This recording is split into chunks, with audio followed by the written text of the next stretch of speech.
Hi, my name is Hannah Daniel. I grew up in Phoenix, Arizona, which is relatively close to the border, about 3 hours north of it.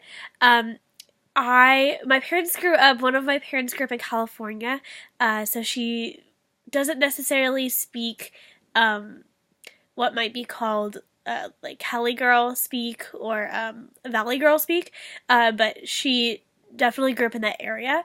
And my father grew up in the South, so people like to describe that he has a Southern accent, and he does definitely speak a dialect that's more native to Alabama.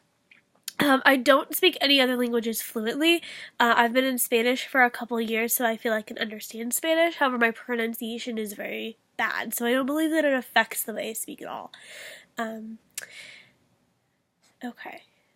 I will now be reading from the word list: wash, oil, theater, sure, data, ruin, crayon, toilet, spitting image, syrup, aunt, roof, root, iron, salmon, caramel, fire, water, New Orleans, pecan, both, again, probably, Alabama, lawyer, coupon, mayonnaise, pajamas, cot, naturally, aluminum, envelope.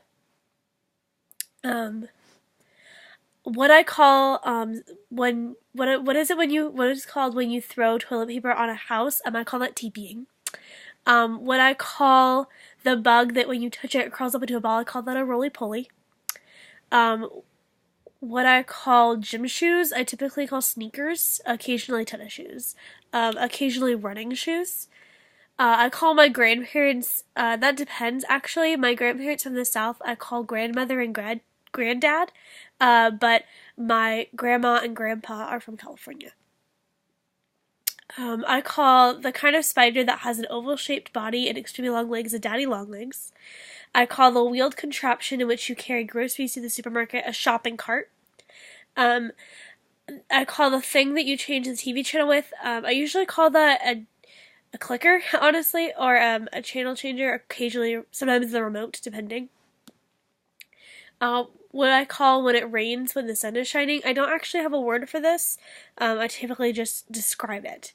Um, what I what I call an address, what I say when I address a group of people, I do say y'all, but I also say you guys.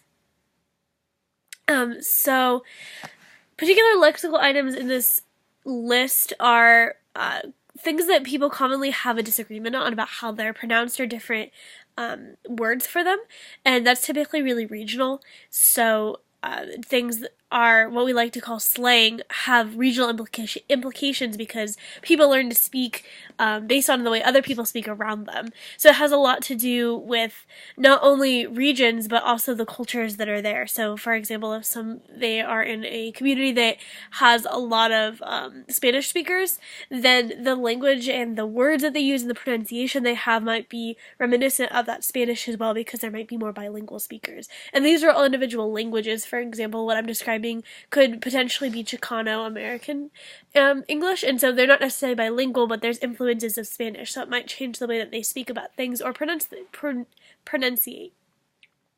Um, dialects, everyone speaks a dialect, and that is, again, very regional often, but dialects can also have a lot to do with, again, your origins, your native, if you're a native English speaker. If you're not, that also has a dialect in itself.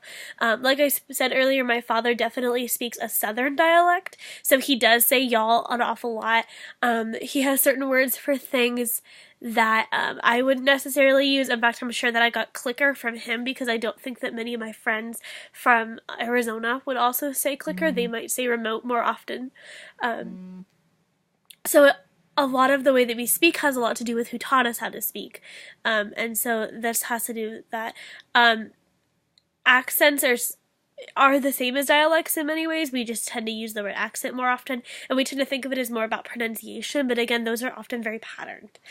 So the reason that we can say that these things are regional is because they have these patterns that we can point to where the word caramel versus caramel is spoken, and we can see that there's a pattern to that.